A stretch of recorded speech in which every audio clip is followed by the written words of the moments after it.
Hola amigos, el día de hoy estamos, bueno, ya a las 10:40 de la noche, hora de México, reunidos acá para, bueno, hablar de un tema bastante interesante como lo es la educación en México. Le doy las gracias a la gente que se va uniendo y bueno, los invito primero que nada a darle like y bueno, seguir las redes sociales de la gente que va a estar acompañándonos el día de hoy. El día de hoy estamos con Ricardo Olivares, Tal, Pamela ¿cómo están? Fraustro y Abraham Garza. Estamos aquí reunidos, hermanos y hermanas, la derecha mexicana, Proyecto Vengadores, y bueno, sumando fuerzas, ¿no? ¿Cómo están, amigos? Excelente. Muy Muy bien, bien. gracias. Vale, pues ¿qué le parece si empezamos con esto ya de lleno y le damos la palabra a Ricardo Olivares y que primero nos cuente quién rayos es Ricardo Olivares y cómo está el tema de la educación en México desde su perspectiva? Ricardo, dale. Ok, ¿qué tal? Primero que nada, buenas noches a todos. Es un placer, pues, tenerlos el día de hoy. Les platico rápido sobre mí, pues, como ya lo hemos dicho varias veces, pues, me llamo Ricardo, soy abogado, egresado de la Escuela Libre de Derecho, tengo 26 años, vivo en la Ciudad de México y, pues, colaboro con nuestros amigos de Derecha Mexicana ya prácticamente desde hace un año. Eh, Elegimos platicar con ustedes el tema de educación en México, porque pues, hoy es Día del Niño, ¿no? Y pues, justamente dentro de esta lucha cultural nunca debemos olvidar que la infancia, la niñez, es, es una parte esencial en nuestro trabajo. ¿Por qué? Porque pues es el blanco de todo el adoctrinamiento que hace la izquierda, tanto a nivel nacional como a nivel internacional, desde sus escuelas, sus programas de televisión, desde lo que ven, por ejemplo, en la tele, oyen en el radio, en las películas, en los juguetes. Entonces son el blanco que muchas veces se olvida, ¿no? Porque pues, son las personas que en la mayoría de las veces pues, no se les da una voz. Justamente y nada más como mención, considero importante hacer un breve homenaje a que el día de ayer en la Ciudad de México se legalizó el aborto hasta el mes 5, ¿no? Y bueno, eh, en casos de violación, pero pues casos de violación sin denuncia, entonces prácticamente libre. No dejemos pasar eso, tengámoslo como hasta un juego perverso que se hicieron en aventarse un día antes del Día del Niño. Pero en fin, entrando ya en materia, desde hace ya mucho tiempo yo vengo sosteniendo una teoría de que en México ya instaurado un sistema socialista o semisocialista desde que nació la Constitución de 1917, que podemos decir que es la base para nuestro Estado moderno, no mexicano, lo que concebimos hoy. Y recordemos, y nada más como paréntesis, que estamos hablando de una constitución de carácter social, la primera constitución social de la historia, que obviamente iba a dar pie a una estructura de gobierno social, y esto repercute en la educación. Vámonos a 1934 muy rápidamente, gobierno de Lázaro Cárdenas, es el primer presidente de este país que empieza a meter las manos de manera puerca, la verdad, en el tema educativo en cuestión ideológica. ¿Por qué? Porque él reforma el artículo 3º constitucional para que literal se establezca que la educación debe ser socialista. Y él usa esa palabra, socialista. Obviamente, esto es un antes y un después en cómo vamos a concebir el sistema educativo mexicano. Posterior a eso, cada presidente que va entrando en funciones va manoseando el tema educativo, tanto los planes de estudio como la relación con el sindicato, que ahorita vamos a hablar muy rápido del sindicato, y pues bueno, todo en perjuicio de la infancia de México, ¿no? Por otra parte, hay que considerar una cosa.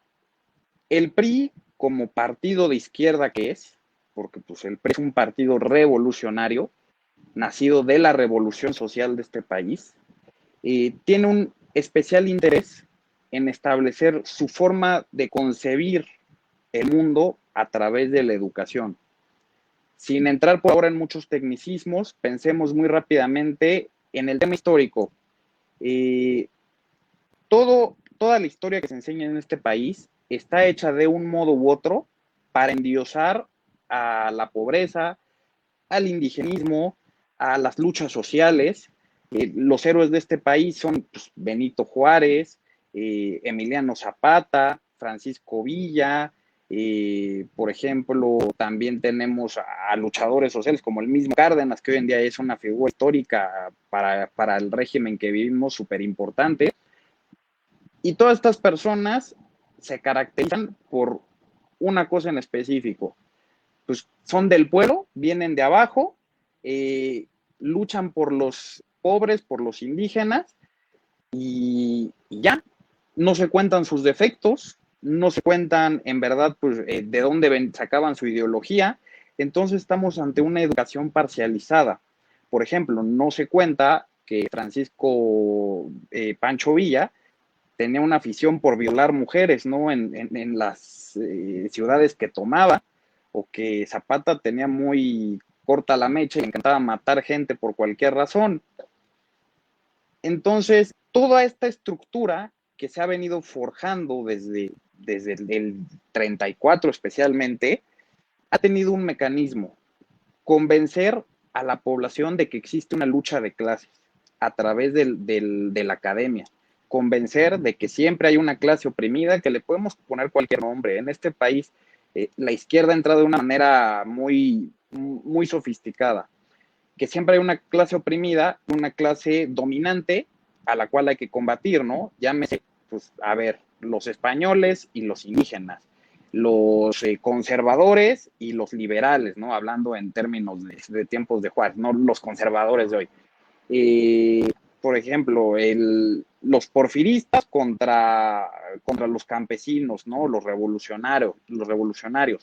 Entonces, si vemos, la constante es alimentar una narrativa histórica de lucha de clases. Ahora bien, ¿qué pinta el sindicato de maestros en todo esto? Bueno, el sindicato de maestros ha sido un aliado completo del PRI en tener secuestrada la educación de México. El sindicato de maestros ha dictado qué contenido debe tener la educación, aunque al día de hoy eso es una facultad del Poder Ejecutivo Federal. El sindicato de maestros incluso ponía, o más bien daba su visto bueno de quién iba a ser el presidente. Esto es brutal. ¿Cómo un sindicato da un visto bueno para quién va a ser un presidente de un país? Y esto no nada más lo hacía el sindicato de maestros, lo hacía también Fidel Velázquez a través de la CTM.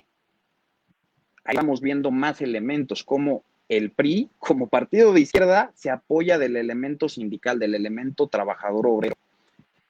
Vamos un poco más a tiempos modernos. En 2011, y todo esto es una introducción nada más, ya los demás hablarán más a profundidad. En 2011, con el nuevo paradigma de derechos humanos que se impone desde los organismos internacionales, se vuelve a modificar el tercero constitucional para establecer que la educación debe enseñar a la gente, incentivar es la palabra que se usa, al respeto de los derechos humanos, obviamente en los términos que el gobierno federal lo entienda.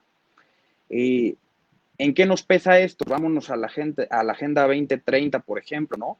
En la Agenda 2030 tiene su capítulo de educación a nivel mundial, obviamente impuesto por las Naciones Unidas, dentro del cual se establecen importantes elementos como incentivar a la educación para que el educado tenga percepción de ciudadanía mundial. ¿Qué es la ciudadanía mundial? Eso lo pueden buscar. Está en la página de la ONU, en donde se explican los puntos y las metas de la Agenda 2030 en cuestión educativa. Ciudadanía mundial, se habla de tema de género, de tema de perspectiva de género también, que debe ser una cosa que se debe de establecer en los temas educativos mexicanos, de todos los países, y pues en México ya está. Se habla, por ejemplo, también de que debe haber un marco de respeto a los derechos humanos entendidos por la ONU, o sea, lo que la ONU considera un derecho humano. Y bueno, se toma la Agenda 2030 y en estos años hemos tenido nuevas intervenciones en nuestras leyes educativas con base en esto. Hoy en día, si ustedes abren, por ejemplo, hace rato lo estuve hojeando, los pueden descargar en la página de los libros de texto de la educación básica. Hay, por ejemplo, el libro de civismo y ética, ¿no? ustedes lo abren, hay capítulos enteros para hablar de tema de género, para hablar de que la mujer es un grupo que ha sido oprimido y que necesita una nueva perspectiva que la impulse y que la empodere. Y por otro lado, se habla de que pues, el hombre que tiene la responsabilidad de ayudar con esto. Se habla también, tiene capítulos de indigenismo. Aquí les refiero rápidamente el libro de tercer año de civismo y ética. Es un indigenismo exacerbado. Se pinta a los indígenas como si fueran gente distinta en verdad. Se pinta al indígena como si fuera una persona discapacitada, como si fueran una cosa aparte que hay que ver como a un niño, que hay que cuidarlo, que hay que apapacharlo, que hay que ayudarlo en todos los aspectos de la vida. El tema de género, ahora, por ejemplo, en el libro de biología de sexto de primaria, ahí los que se metan a echarle un vistazo por curiosidad, fíjense en la parte de educación sexual. Lo que se maneja mucho es que se hacen actividades que en grupo, ¿no? Planteadas para hacerse en grupo. Se hace una actividad en cuestión de educación sexual y después se hace un cuestionario. Oye, a ver, identifica pues método de salud sexual, ¿no? 3, 4 puntos, pues bien, científicos, y de repente, oye, para ti, ¿qué es la equidad de género? Así, en el libro, de repente, de la nada, una cuestión ideológica en el libro de ciencias naturales. Además, hay un gran impulso a una agenda global. De nuevo, en los libros de civismo, ustedes pueden ver, ponen notas exaltando a Greta Thunberg, que también tienen su lado de ambientalismo, ponen a Greta en los libros de texto que están estudiando nuestros hijos, o sea, sin un referente de que, pues, a ver, es una niña manipulada, usada por los organismos internacionales. Ah, no, el Estado mexicano quiere que sea un referente para nuestra juventud. Y así hay elementos que poco a poco van formando una agenda estatal dentro de la educación.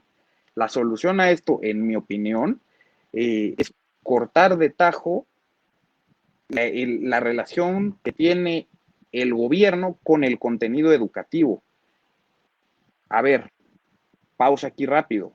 No estoy diciendo que pues, toda la educación debe tener un costo y ahora todas pues, solo va a haber escuelas de paga y bla, bla, bla, sino que debe haber una reflexión y una atención específica al contenido ideológico que el gobierno está imprimiendo en los libros de texto que educan a nuestros hijos. Recordemos que esto se traduce en que hay un gobierno educando a nuestros hijos. Y si hay un gobierno educando a nuestros hijos en un sistema democrático, se entiende que hay un partido político educando a nuestros hijos, que el día de hoy es el partido de Morena, en su momento fue el PAN y en su momento fue el PRI. En concepción, todos partidos de izquierda en un sentido u otro, unos más extremos y otros más moderada, pero izquierda al final del día. Entonces, después de la reflexión, pues, queremos de verdad que el gobierno, un partido político, determine el contenido educativo de nuestros hijos, porque además, por, por ordenamiento constitucional, el contenido de los planes educativos depende del gobierno federal, es decir, del presidente y de su gabinete de secretario de Educación. Entonces, ¿qué línea de desarrollo tiene esto? Ahorita hubo mucho la polémica de que AMLO quería pues, cambiar los libros de texto. El problema de AMLO es que lo anuncia con bombo y platillo, porque es algo que siempre se ha hecho. Entonces no es una novedad. A la gente le asustó demasiado, pero si nos podemos analizar, es algo que siempre se ha hecho. Ahora, y ya para finalizar mi intervención en este punto, consideremos los que sean padres, los que tengan hijos, los que tengan hermanos pequeños, veamos entre líneas de contenido educativo que tienen esos libros de texto. Les digo, ahorita tenemos la gran ventaja de que cualquier persona los puede descargar en línea, lo hicieron así por el tema del COVID. Leamos entre líneas. Muchas veces no son cosas como tal expresas. Es un sistema de adoctrinamiento muy especializado y ya muy perfeccionado. Son cosas sutiles como esto que les digo, hay que dar una, dos, tres preguntas, de repente a ver, preguntas sobre la equidad de género, luego 1, 2, 3, ponemos una nota de Greta, ponemos a la ONU, porque siempre que se habla de paz en los libros de texto, la ONU, paz. O sea, cuando la ONU tiene una tradición brutal de proteger conflictos, ¿no? Y de proteger a estados violentos como China. Pero pues se le está enseñando a nuestros hijos que, pues, que la ONU es un sinónimo de la paz. Iniciativas como el PIN parental pues se han prohibido, bueno, se han rechazado en congresos locales. La verdad es que no servían de mucho porque la facultad, como repito, de hacer los planes educativos está en el gobierno federal, pero esto debe ser un llamado de atención para que empecemos a involucrarnos en el arma más poderosa de la izquierda, que es la educación, que está amparada por un sindicato que repito que es criminal, porque el sindicato de maestros en este país es criminal totalmente, son reaccionarios, son violentos, son abiertamente comunistas. Ustedes pueden buscar en las páginas, por ejemplo, y refiriéndome a la educación normal y rural, la escuela esta normal de Ayotzinapa tienen un mural gigantesco del Che Guevara ahí pintado, siendo que el Che Guevara era un homofóbico, genocida, racista, de lo peor. Pero pues bueno, el cuerpo educativo de México lo ensalza, ¿no? Pues, tampoco es su culpa, es culpa de que son parte de un sistema que ha adoctrinado para ensalzar esas figuras. Reflexionemos primeramente sobre ese punto. Adelante, si alguien más quiere continuar.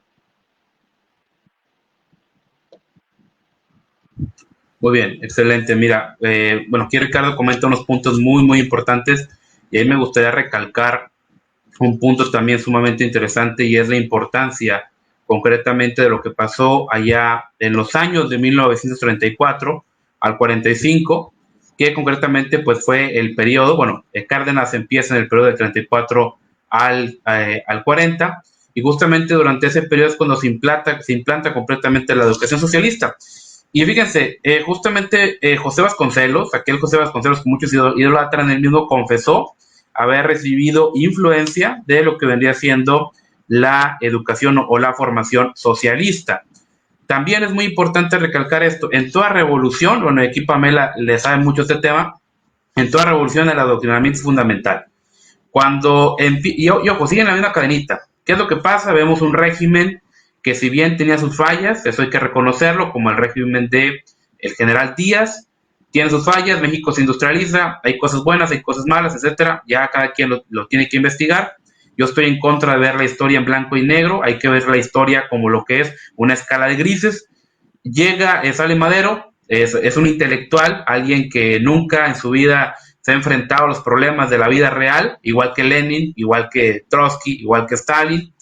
Y, o sea, bueno, Madero no traía ideas tan locas, traía ideas medio republicanas, medio idealistas, toma de Francia, toma de Estados Unidos, le gusta el tema del espiritismo y demás. Es medio noble en ciertos casos, pero a veces el ser tan noble, ser tan ingenuo, pues lo termina matando. Cuando empieza la revolución, Díaz dice, ¿sabes qué? Yo no quiero que se derrame tanta sangre. Ok, ¿quieren elecciones? Pues bueno, que hay elecciones, yo me voy. Y eso sí, Díaz dijo, Madero soltaba un tigre, vamos a ver si puede domarlo, ¿ok? Entonces, lo que pasa es de que, bueno, hay elecciones, se elige un gobierno democrático, que es el gobierno de Madero, los revolucionarios no quedan contentos, sigue la lucha, después ya sabemos, matan a Madero, matan a Pino Suárez, lo mismo que pasó en Rusia. En Rusia el zar dice, ¿sabes qué? Pues yo renuncio, el zar renuncia, se elige un gobierno democrático, en ese momento Lenin empieza a matar a todos. De hecho, los comunistas son los que han matado más comunistas, ¿eh? O sea, Lenin mató a todos el resto de socialistas que tenía, tanto de su equipo como los que no comulgaban con él, pero socialistas al fin. Él derrumba ese gobierno democrático y erige una dictadura. En México matan a Madero, gobierno democrático, y viene lo que viene a ser un periodo de señores de la guerra peleándose el uno contra el otro para ver quién puede o quién se hace con el poder. Después ya sabemos que el poder termina cayendo en Calles y Obregón, matan a Obregón, Calles es el que tiene el poder, de aquí viene aquel periodo famoso del maximato, donde surge aquella frase icónica que dice, no, pues aquí vive el presidente, pero el que manda vive enfrente, haciendo referencia a Calles. Llega en ese momento Cárdenas, que Cárdenas, todos dicen, bueno, Cárdenas va a ser un títere más de lo que vendría siendo Calles, y resulta que Cárdenas pues trae ideas un poquito ya más socialistas. Ya él concretamente sí empieza a implementar abiertamente lo que es la educación socialista. Y ojo, aquí viene una crítica que desde mi punto de vista sí es válida, porque hay que entender esto. Muchas veces cuando, no, es que todo lo que hizo Cárdenas es malo, o todo lo que hizo Porfirio Díaz, o todo lo que hizo cosa es bueno o es malo, no. Hubo críticas que sí realmente hay que considerarlas, y hay cosas que realmente tenemos que reconocer que no iban. Por ejemplo, parte de la educación socialista o parte de la Asamblea Nacional de Educación que se reunió acerca de ese tema, fíjense lo que dijeron. Dijeron, ¿qué importancia puede tener la cultura, decían, para un campesino que no tiene pan en su casa? O sea, hacía una referencia muy importante. México era un país semifeudal. O sea, México desde el tiempo de la colonia, desde la independencia, no se había desarrollado, o sea, hasta que llegó Porfirio Díaz. Y mucho de ese desarrollo se perdió o se tiró con la revolución. Entonces, México era un país completamente atrasado, un país completamente, pues ahora sí, caído, venido a menos, destrozado por la revolución. Y justamente la educación socialista que empieza a venir bebe de lo que vendría siendo la educación o la escuela racionalista de este individuo, Francisco Ferrer y Guardia. Este individuo viene con esta idea del raciocinio. Y ahora, debemos tener un punto muy importante, es de que México durante mucho tiempo realmente no había tenido una educación como tal abierta, debido al carácter como tal que tenía México, a la influencia que había tenido en su momento. Hubo países, por ejemplo Estados Unidos y otros, que fueron influenciados, y no quiero meterme aquí en temas religiosos ni que nadie se sienta ofendido, pero en su momento cierta ideología de la reforma los impacta, y parte de la reforma, concretamente la parte calvinista, dice todos tienen que estudiar, todos tienen que aprender a leer y escribir. Tanto así que en el Mayflower más del 70% de los que iban ahí ya iban sabiendo leer y escribir. Agrupaciones como los cuáqueros, el 100%, tanto de hombres como de mujeres, sabían leer y escribir. Cuando en la Nueva España y en España, entre el 10 y el 30% sabían leer y escribir. O sea, había una corriente por ahí. Tenemos otro punto también, es el punto de las escuelas. Realmente el campesino no podía estudiar. O sea, el que podía estudiar era el criollo, la persona que venía de una familia de dinero, que podía acceder. Había algunas becas, eso es cierto, había algunas becas y uno que otro destacado podía acceder a una educación, pero eran casos muy, muy aparte. Bueno, uno de los beneficiados de eso fue Benito Juárez. Benito Juárez se benefició de becas, incluso la iglesia lo ayudó y después lo traicionó. Un tanto interesante. Pero parte del enojo, del coraje, es acerca del punto religioso, justamente. Vemos que la revolución sucede esta molestia, concretamente con la Iglesia Católica, que era la iglesia dominante en aquellos tiempos. En algunos casos había cierta molestia, vamos a llamarlo así, justificada, en la mayoría no. ¿Por qué me refiero con esto? De que muchos dicen, oye, pues que fíjate, la iglesia tiene esto, la iglesia tiene aquello, la iglesia tiene ignorante a la gente, en su momento la iglesia le anduvo cocoreando a España que nos volviera a reconquistar, la iglesia estuvo con el imperio de Maximiliano, la iglesia estuvo con el enemigo. Entonces como que trataban de vender esta idea, ¿verdad? De que, oye, la iglesia es el enemigo de la gente. Entonces, ¿sabes qué? Hay que ser racionalistas. Y fíjense lo que dicen.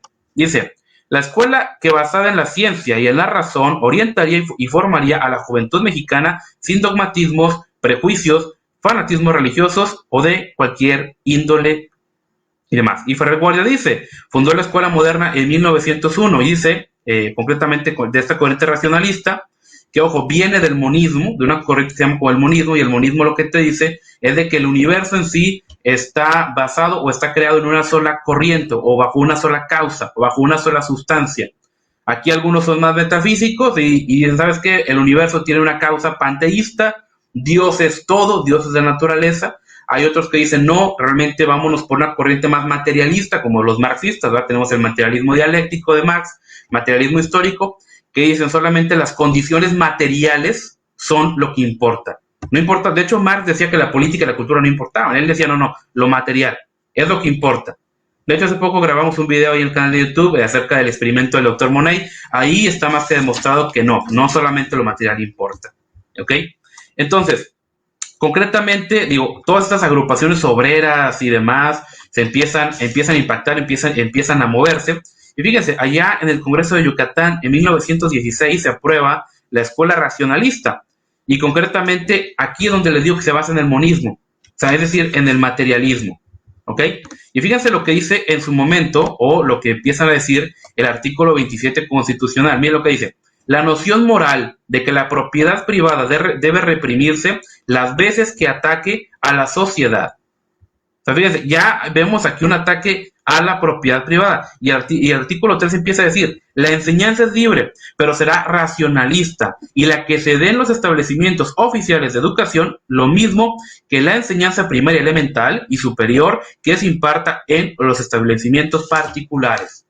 O sea, ya te está diciendo va a ser una educación racionalista, una educación de corte, vamos a llamarlo así, científico, que ojo, muchos dirán, oye, pero pues eso está bien, ¿no? O sea, no, ¿qué acaso no es bueno que tengamos una educación basada en la ciencia, una educación basada en los hechos, no en cuestiones dogmáticas y demás?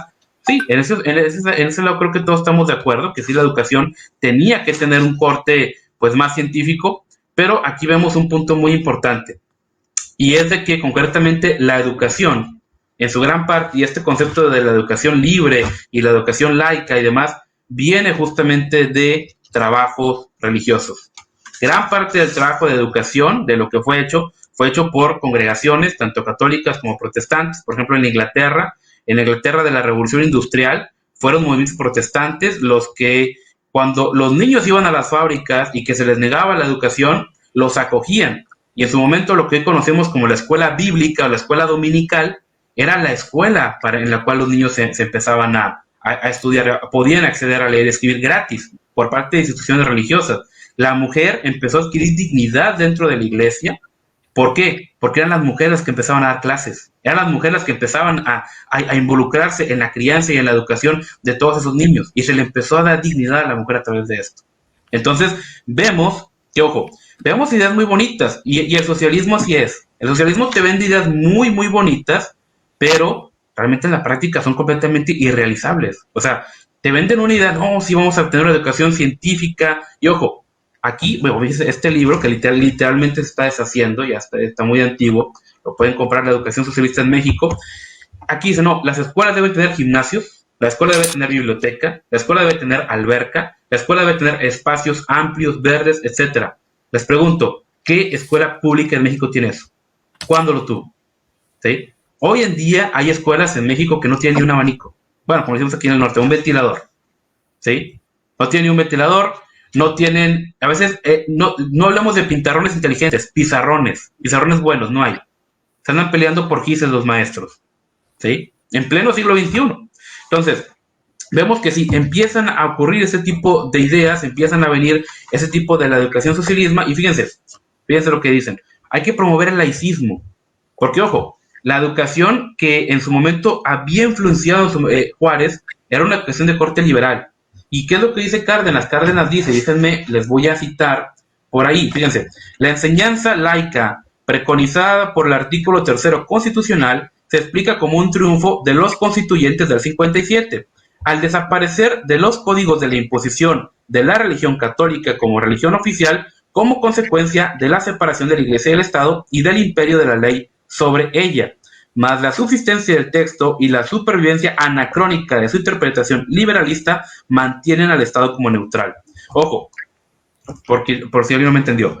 ¿Qué dicen ellos? Miren, dicen, ¿sabes qué? Está bien que a la Iglesia Católica ya la sacamos, ya sacamos a la religión, por así decirlo, de la educación, eso está bien, pero el Estado es neutral y no queremos que el Estado sea neutral. Ojo con esto, porque critican que la Iglesia Católica enseñaba dogmas y enseñaba fe, pero ahora dicen, no, el Estado no debe ser neutral, hay que meternos en la escuela. ¿Por qué? Porque queremos que los niños, al final de ojo, ellos no lo mencionan como adoctrinamiento, pero lo dicen, esos niños necesitan ser guiados, y ¿quién mejor los puede guiar que el Estado? ¿Sí?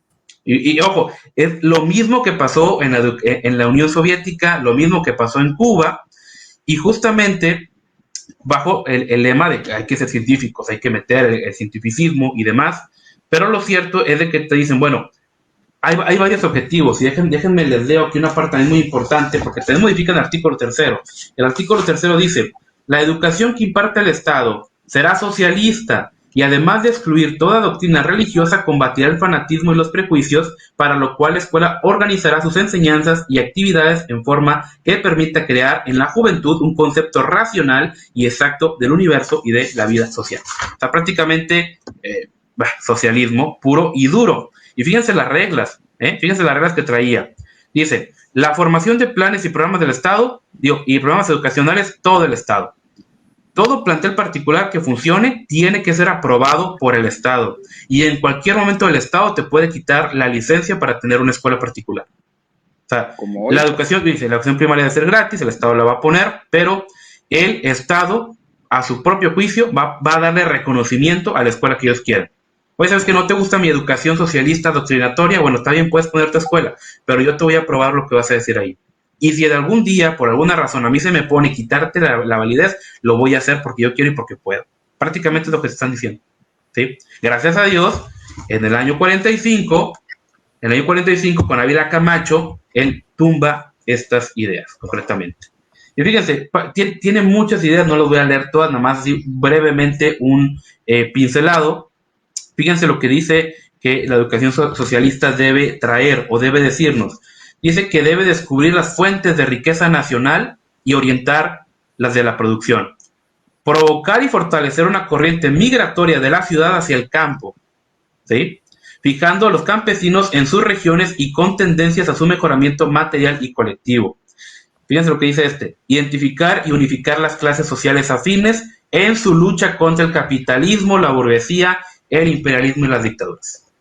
O sea, es lo mismo. Y mucha gente dice, oye, es que en México, y después de la revolución de derecha, ¿cuál derecha? Es lo mismo que decía Lenin, que decía Mao, que decía esta, es la misma basura. Aquí está. Y el estilo ya me está deshaciendo este libro de lo antiguo que está, pero mire, o sea, prácticamente, y te dicen, no, la educación debe ser científica, orientadora, unificadora, coordinadora, constructora, combativa, ahí mete el tema de la revolución, vindicadora, coeducadora, previsora social integral. O sea, te venden todo el tema de el marxismo, te venden todo este tema en un all-in-one, ¿sí? Y ojo, fíjense que en México, y mucha gente preguntará, oye, pero ¿por qué México no avanzó? Por varias razones. Para empezar, como ya lo vimos, ya lo sabemos, en la revolución estaban matando entre ellos. Y obviamente ocupaba intervenir un tercero, un aliado tercero, para ver a quién apoyaba. Entonces Obregón, Calles y demás le piden ayuda a Estados Unidos. Oye, Estados Unidos, dame chance, apóyame a mí y yo te voy a garantizar tus intereses. Obviamente al vecino del norte no le convenía tener en su patio trasero un país comunista. Entonces le dijo, está bien, Obregón, Calles, yo te voy a apoyar, pero esas ideas socialistas que traes, me las vas a quitar, ¿sí? Por eso el PRI durante muchos años estuvo afiliado a la Internacional Socialista, pero hacía lo que Estados Unidos le decía. Por eso en México se hizo un modelo, se amalgamó un modelo muy extraño, en el cual sí era un gobierno de corte izquierdista, el Estado lo controlaba todo, había represión, en su momento hubo represión religiosa también, pero sin ser abiertamente comunistas, y estábamos alineados a lo que quería Estados Unidos. Mano de obra, industria, materias primas, estábamos alineados con ellos porque le debíamos. Él nos ayudó para vencer a los otros señores de la guerra. Por lo tanto, le debíamos y teníamos que estar alineados con ellos. Y ojo, no es de que Estados Unidos fuera malo, ¿sí? Y repito, no hay que ver la historia en blanco y negro. La gente de aquí, los revolucionarios de aquí, fueron y los buscaron para pedir su aprobación porque aquí estaban matando. Y querían llegar a eso. Y ojo, en este punto también hay que recalcar que se hace mucho énfasis en el tema de que el obrero y que crecer la industria y que la materia prima, y etcétera. Un componente muy interesante es de que en su momento la Unión Soviética sí abiertamente se despenalizó el aborto, se promovía también, decía, tómate unos botecitos de vodka, te bañas con agua caliente, después das unos brincos y ya el bebé se aborta. Y ya. También todo ese tema de la destrucción de la familia y demás en la URSS se dio, aquí no. Repito, aquí realmente le dice al niño, tienes que ser leal a tu familia y a tu Estado. ¿Sí? Tienes que ser leal al Estado mexicano y tienes que ser leal a tu familia. Aquí sí se promueve poco, pero se promueven los valores familiares. Porque reconocen que la familia es el núcleo de la sociedad y es importante tener familias fuertes para generar un Estado fuerte. Es lo que lo diferencia en este caso a lo de México. Eso, y de que realmente en México realmente seguía siendo una sociedad muy católica, muy creyente. Ahorita ya no. En En este momento sí era una sociedad muy creyente, entonces no podían hacer lo que sí hicieron en Rusia. Además que, repito, el gobierno ya estaba palabrado, ya estaba vendido con el vecino del norte. Entonces no le convenía hacer eso, y de que realmente la cantidad de facciones que había aquí en México sí obligó a emitir o a hacer cierta negociación. También me gustaría, ya nada más para terminar esta pequeña intervención, de que en México sí, efectivamente, cuando llegó Ávila Camacho, él dice, ¿sabes qué? Vamos a tumbar esto, hay que volver a una educación pues un poco más liberal, pero no liberal en el ámbito del liberalismo clásico, como el Estados Unidos o el de otros países. Un liberalismo de que ya no te hablo de socialismo abiertamente, pero yo simplemente te convierto en un elemento útil del Estado. A mí me conviene que tú salgas a armar, que tú salgas a la fábrica, que salgas a esto, que salgas a aquello. No me conviene que tú pienses. No me conviene que tú sepas de verdad la historia de México. Mejor te vendo una historia de héroes y villanos para que tú sientas cierto nacionalismo o sientas cierto patriotismo prefabricado y que no te me rebeles. Y a la vez quiero que seas útil a mis intereses como Estado, pero que no desarrolles tu creatividad o lo que tú quieras. Por eso tenemos la fuga de cerebros. Porque durante muchos años el objetivo de aquí, de la educación, es simplemente crear un obrero útil para que realmente salga y sirva a los intereses del Estado. Y ojo, en el sexenio, en donde más creció la clase media y en el sexenio en donde realmente estudiar hizo la diferencia, fue en el sexenio, mucho ojo con lo que voy a decir, de Gustavo Díaz Ordaz. ¿Sí? ¿Y por qué es tan satanizado? Por algo de casi que él estuvo involucrado en lo que pasó en el 68. Pero durante su gobierno fue el único en el cual la clase media realmente creció a un nivel exponencial. Y de hecho un catedrático aquí en Monterrey, ya fallecido, Raúl Murillo, publicó cierto artículo y hizo este comentario, que la verdadera revolución se dio cuando las clases bajas empezaron a estudiar y empezaron a llegar a la clase media. Porque en México antes no había clase media. Eran o muy ricos o muy pobres. Igual que en Rusia, prácticamente. Pero cuando la gente empieza a estudiar, se empieza a preparar, concretamente allá por los 50, 60, es cuando crece la clase media y ya se ve un atisbo de esperanza. Después llega Echeverría y Echeverría ya trae ideas muy populistas y otra vez nos empezamos a caer poco a poco, hasta llegar a nuestros días, que llega cualquier presidente, yo como le decía a Ricardo, yo agarraba los libros de educación, bueno, yo estuve en la escuela pública, yo no estuve en la escuela privada y nada de eso, yo viví la escuela pública, entonces llegó el PAN y el PAN obviamente en sus libros le tiraba al PRI, era algo muy, muy, muy evidente, ¿sí? Y luego cambiaba la administración y uno le tiraba al otro y se veía que los libros, más que enseñarte, aunque fuera mínimamente algo de historia, traían un componente ideológico, un componente político, que era tirarle al rival. ¿Sí? Lamentable ese caso, porque no conocemos de verdad la historia de México por eso. Eso y que realmente no había un interés por enseñar historia. ¿Sí? Y en muchos otros elementos de la educación no hay un interés. Hoy en día vemos lo mismo. Un niño puede graduarse sin saber casi que nada, siempre y cuando, mira, hizo el periodiquito mural, mira, salió en la kermesa, mira, salió bailando, se vistió de Adelita y de revolucionario, pásalo, ¿sí? Una educación completamente lamentable que tenemos hoy en día. Digo, hay uno que otro maestro que todavía se salva, que le echan ganas y vemos niños ahí ganando campeonatos de matemáticas en otras partes del mundo, de robótica y demás. Aún hay esperanza, pero tenemos un problema muy grave y es un problema que se arrastra hasta incluso los tiempos de la colonia, porque había que mantener ignorante a la gente. Entre más ignorante, pues más fácil los controlabas. Bueno, hasta aquí, pequeña intervención. Ese lugar. Claro, Abraham, muchísimas gracias. Oye, allí en comentarios nos están pidiendo que repitas el título del libro al cual aludiste. Claro, mira, se llama La educación socialista en México, de 1934 a 1945, y está este otro también, que literalmente le tuve que sacar copias porque literalmente casi que se me hizo polvo en las manos. Se llama La gira del general Cárdenas, la gira del general Lázaro Cárdenas, y aquí te habla de muchas ideas que traía él. Hay unas cosas bastante interesantes que puedes ver aquí. Tema de los indígenas, tema de las mujeres, tema de la educación. Está muy interesante justamente estos temas, porque de aquí se marca un antes y un después.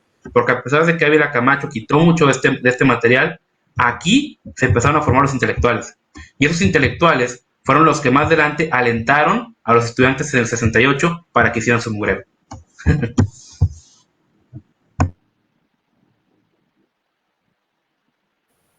Ok, perfecto y bastante interesante. Y si se me corta un poco, es que aquí está lloviendo horrible, entonces el internet cuando llueve acá está sumamente feo. Pero bueno, yo quisiera hablarles un poco, y creo que voy a hablar menos que mis compañeros, pero sobre la actualidad de la educación en México, que estamos más que peor, como diría cierto conductor de acá de México, ¿no? Y es que podemos notar que en las nuevas generaciones, incluyo la mía, tenemos ciertas tendencias a una ideología que va cambiando con el paso de los meses y de los años. Y es que quisiera decir que una ideología, entre más ramas tiene y más rápido las tiene, sus bases tienden a ser más incongruentes, como lo es la izquierda, por ejemplo, como lo es el progresismo. La izquierda funciona y deriva y se ramifica en progresismo, en feminismo, en centroizquierda, en socialismo, en comunismo, en feminismo radical, y el feminismo a su vez, por ejemplo, se ramifica en que anarcofeminismo, que feminismo liberal, que transexcluyente. ¿Por qué? Un ejemplo claro es cuando comenzamos a ver que, y pongo el ejemplo del feminismo, comenzamos a ver que los hombres se autoperciben como mujeres y entonces empiezan a tomar lugares que antes eran exclusivos para mujeres. Y entonces eso es algo o un logro del feminismo, ¿vale? ¿Qué pasa con el feminismo? Involuciona, yo lo podría llamar así, o se ramifica a el feminismo transexcluyente, ¿no? Y luego ya se dividen que las transexcluyentes y que las transexcluyentes. Y luego ahora, bueno, pues que comenzamos a ver que el feminismo liberal, y dentro del feminismo liberal que duró meses, o sea, que se quedaron con las ganas de un movimiento exitoso porque les duró muy poco, ya que desde el nicho liberal o libertario o nicho de derecha, comenzaron a decir, a ver, o eres feminista o eres liberal, no puede ser las dos cosas al mismo tiempo. Y entonces también empieza como que a ramificarse y ahora ya le llaman feminismo libertario, ¿no? Entonces, cuando tú partes de una base que no tiene solidez, tiendes a generar muchas ramas y esas ramas tienen la misma solidez que la base, o sea, casi nula, ¿vale? Y retomo una frase que publiqué en un tweet hace unos días, en donde digo que el progresista, por ejemplo, que es una de las generaciones que está sacando la educación actual en México, los progres, ¿vale? El progresista tiende a ofrecerte soluciones que no funcionan para problemas que no existían, ¿vale? Y en esa consecuencia de ofrecerte soluciones que no funcionan para problemas que no existían, genera un problema real cuyas soluciones no tienen la más remota idea de cómo funcionan. Y entonces ya genera un problema a la sociedad vendiéndote una falsa problemática anterior con una solución que él sabía, bueno, o que se hacía como que el que no sabía, que no iban a funcionar. Otro ejemplo en el día de hoy, que es el 30 de abril. ¿Qué día es? Bueno, Día del Niño. Y entonces vemos en redes sociales, no, que hay que visibilizar, que hay que decir que el Día de la Niña también, Día del Niño y de la Niña, para que podamos visibilizar a las mujeres, niñas, que también es su día. Bueno, yo les pregunto a ustedes, yo jamás he visto en lo que llevo de mi vida que cuando se festeja el Día del Niño únicamente le demos juguetes o regalos a los niños varones, ¿no? Jamás lo he visto. Siempre que llega el Día del Niño, yo creo, o no conozco ningún caso, corríjanme si estoy mal, no conozco ningún caso en el que digan, no, solamente es Día del Niño, por lo cual a tu hermana no le toca juguete. O a tu hermana no me la voy a llevar contigo al parque a pasear. Eso no pasa. Pero son tan ignorantes que no sabían este dato que les voltea la pelota, ¿vale? Si cayéramos en el supuesto sin conceder en su discurso, yo les contestaría lo siguiente: tienes toda la razón, ¿vale? Hoy es Día del Niño, no es día de la niña. Y entonces te van a decir, no, eres un machista, no visibilizas a las niñas ni a las mujeres y demás. Bueno, ¿tú sabías que hay un Día de la Niña? No sabía que hay un Día de la Niña. Pues la ONU, ¿vale?, visibiliza el Día de la Niña el día 11 de octubre del 2011. ¿Vale? En la resolución 66-170, o bajo la excusa o bajo la razón, por así decirlo, de que querían visibilizar a las niñas como mujeres y como edad de niñas que sufren doble discriminación, por ser mujeres y por la edad que tienen, ¿vale? Y entonces nos topamos con que cada vez que avanzamos en el tiempo, las ideologías progresistas y zurdas van victimizando a más sectores de la población porque se dan cuenta de que no les alcanza con el victimismo que han ido generando a lo largo de los años. Primero generan, y esto lo sabe muy bien Pame, primero generaron, bueno, no primero, en un hilo generaron el victimismo de la clase obrera contra la burguesía. Luego generan la lucha de sexos, ojo, de sexos, de hombre contra mujer. No les alcanzó. ¿Qué tuvieron que hacer? Involucionar, o según ellos, evolucionar a la lucha de géneros, ¿vale? Como no me alcanza la lucha de sexos, tengo que inventarme la lucha de géneros. Y entonces me saco de la manga más de 100 géneros para poder hacer ahí una batalla campal y que nadie sepa qué rayos es. Y entonces cuando nadie sepa qué rayos es y estamos más involucrados en saber o en investigar qué rayos soy, si soy hombre, mujer o quimera, ¿vale? Entonces, en esa tendencia me voy a ir alejando más de la política de mi país, de lo importante, y la política de mi país se va a interesar por irme metiendo cosas por debajo de la mesa mientras yo estoy preocupado por ofenderme por un meme en redes sociales, por ejemplo. Ahora, ¿por qué no nos atacan de este lado? Van a decir, bueno, Pamela, Abraham, Ricardo, Giancarlo, ¿cuáles son los adjetivos con afán de descalificarnos que casi siempre nos dicen? Fachos, mochos, ¿no? Derechosos, neonazis. Ahora me topé en Twitter neoconservanazi. O sea, ya no tengo la menor idea de qué soy. O sea, me han puesto tantos adjetivos que también empiezo a preocuparme por eso, ¿no? Pero resulta ser que también nos dicen que somos del lado que planea o que plantea imponer una moral a la sociedad, porque tenemos un discurso que intenta reivindicar los valores que son recuperables o que desde nuestra perspectiva deben ser recuperados, que se han perdido, ¿vale? Porque tampoco creemos que se deba conservar todo simplemente por ser viejo. Eso es otro dato. El progre, la educación zurda en México, desde niveles básicos, kinder, y esto es, por desgracia, sí, desde kinder ya estamos viendo adoctrinamiento. Primaria, secundaria, bachillerato, preparatoria, universidad y demás. Nos topamos con ese cuento de la liberación. Ejemplo, la liberación sexual. Yo no me trago el cuento de la liberación sexual cuando al mismo tiempo me venden la irresponsabilidad, ¿vale? A raíz de que se empezó a difundir muchísimo más que la liberación sexual y que ejércela con libertad, sin preocupación y libremente, al mismo tiempo se empezaron a visibilizar que los problemas, por ejemplo, de que al año abortan 500,000 mujeres, que el dato se lo sacaron de la manga, ¿no? No es coincidencia y no es casualidad que mientras te venden la libertad, te venden un problema que no existe y te generan esa irresponsabilidad. ¿Por qué? Porque el progre también se va a caracterizar por cuando los datos no le favorecen, acomoda la realidad o su realidad a esos datos, en lugar de acomodar los datos o investigar esos datos en función de su realidad. Y entonces vamos a entender lo siguiente. La batalla cultural no está dividida entre providas y proabortos, no está dividida entre zurdos y derecha. Es muchísimo más complejo que eso. Por ejemplo, el ser provida es una característica de la gente que estamos aquí, pero no es la única. Es una de muchísimas que podríamos decir que encuadran y definen a Abraham, a Pame, a Ricardo, a Jan. Otra característica es, perdón, se me fue un punto.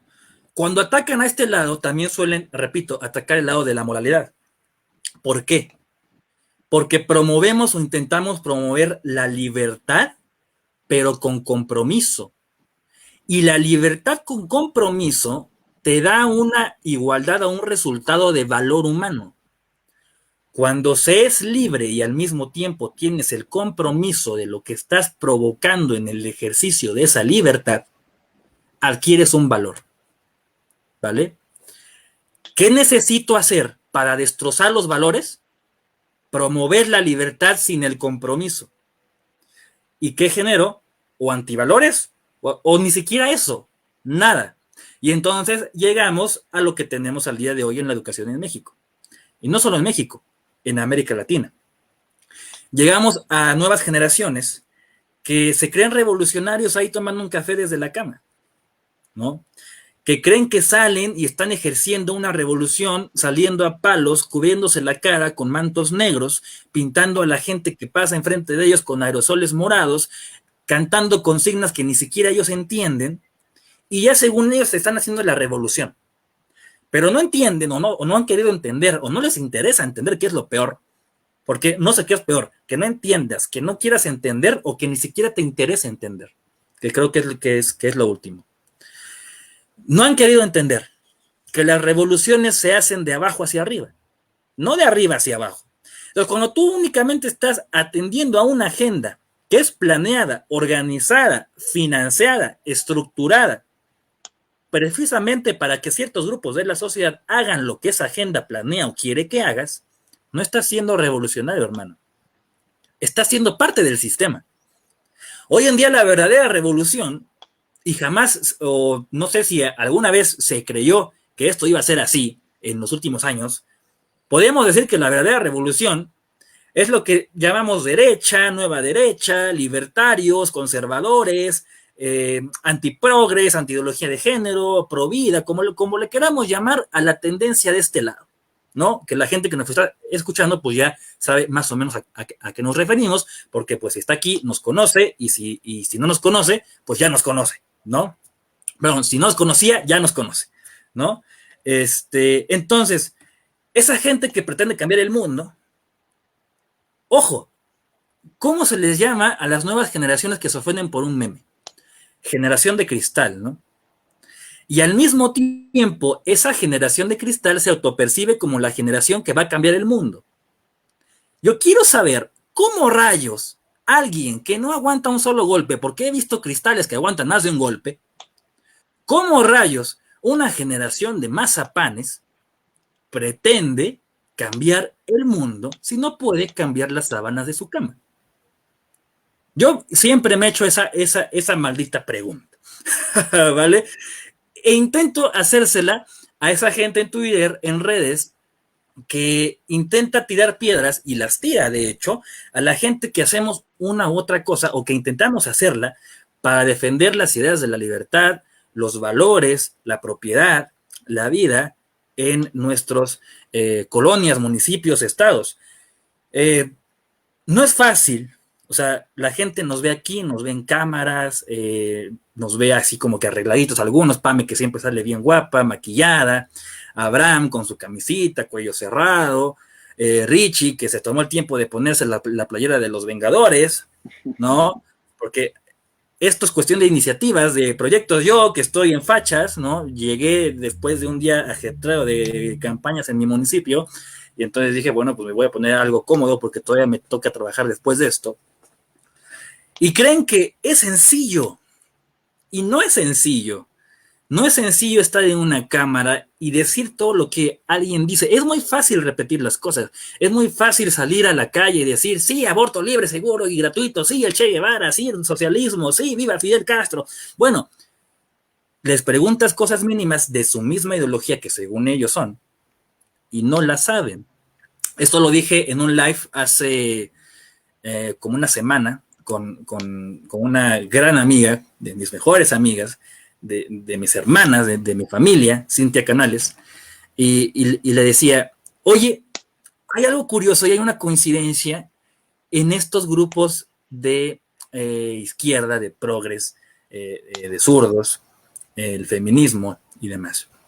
Tú les preguntas, ¿por qué eres progre? ¿O por qué eres zurdo? Bueno, no les preguntas eso, ¿no? Sino le dices, ¿por qué eres socialista? ¿Por qué eres comunista? No vas a llegar, oye, ¿por qué eres progre? ¿No? O sea, o ¿por qué eres zurdo? Pero bueno. ¿Por qué eres de izquierda? ¿Por qué eres de izquierda? ¿Y qué te van a decir? ¿No? Muchos de los argumentos vienen desde el sentimentalismo, ¿no? Es que a mí me pasó algo, o yo conozco a alguien a quien le pasó algo, o yo me siento muy mal por una situación y la quiero cambiar bajo estas consignas. Pero tú vas y le preguntas a esa misma persona, ¿qué consignas? ¿Quiénes son los ideólogos o la gente que se encargó de estructurar lo que estás defendiendo? No tienen la más remota idea, ¿vale? Así como vemos a gente que sale en la calle y dice que el embrión no es un ser humano, ¿no? Porque bajo su hipótesis, si una mujer se embaraza, a los 9 meses da a luz un mueble, ¿no? Esa misma gente que sale y repite consignas que escuchó en otros países, que leyó en Facebook, que vio en un video de TikTok, que vio en un comentario de Instagram. Y entonces, esa gente es resultado de una educación que hemos venido cosechando en México desde hace muchísimos años. Y eso no es casualidad. No es casualidad que las nuevas generaciones sean generaciones mazapán. No es casualidad. No nació o no es por orden espontáneo, ¿no? Que de repente nacieron dentro de estos años y los astros se alinearon y entonces resulta que los que nacieron dentro de este margen de años o del siglo salieron mazapanes. No, no. Es una maquinaria creada desde las élites, el Estado, financiada, creada, ¿vale? Difundida por medio de la educación pública y desgraciadamente educación privada en muchos casos en nuestros países. Porque también considero que es un error creer que el único problema es la educación pública. El problema no es la educación pública per se, el problema es la cultura, ¿no? Cuando tú vas y ves un problema social en donde sea, tú ves un problema social y lo firmo, detrás de ese problema social hay un problema político. A fuerzas, no hay de otra. Y detrás de ese problema político hay un problema cultural, porque los políticos están ahí por medio, en la teoría, obviamente, en el ideal, en la generalidad del voto. ¿Vale? Entonces, en la medida en que tú cambias la forma de pensar de la gente que vota, cambias a la gente que está ejerciendo el poder. Y en la medida en que cambias a la gente que está ejerciendo el poder, esa gente rebota y crea o un problema social o una solución social, y a eso le llamamos cultura, ¿vale? Y al crear un problema social, esa cultura en la mente de las personas hace que voten, ya sea por el contrario al que votaron hace unos años, o por el mismo partido por el que votaron hace unos años, y eso también es cultura, y se genera otra vez el ciclo de la política. Y entonces, entendemos que basados en la premisa de que la causa de la causa es el causante del mal causado, ¿no?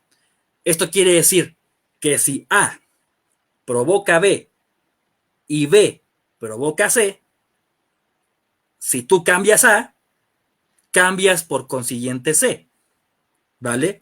Si tú cambias la cultura y la cultura cambia la política, por consiguiente vas a o generar un problema social o resolver un problema social, ¿vale? La clave está en la cultura, no en la política, no en la economía, no en otro lado, en la cultura. Y en la medida que cambiemos eso, la economía, la política, los problemas sociales se van a ir resolviendo automáticamente. Es por eso que de este lado considero que reivindicar los valores que nos han hecho perder, que nos han obligado a perder, que nos han instruido a perder, es la verdadera batalla cultural. Y para finalizar, nosotros nos vamos a, repito, a la generalidad de lo que cualquier persona puede encontrar en redes sociales o en internet. Ustedes buscan progresismo en internet, ¿vale? Y literalmente dice que es la tendencia política orientada en general hacia el desarrollo de un estado de bienestar, la defensa de los derechos civiles, la participación ciudadana y cierta redistribución de la riqueza, ¿vale? Nosotros, los que estamos aquí en pantalla, eso lo traducimos como zurdos empobrecedores, ¿no? Como diría el gran Hulk, Javier Milei. Y nos vamos a las características supuestamente de ciertas páginas sobre el progresismo, que son las características que tú te puedes encontrar en internet, ¿vale? Y es laicista.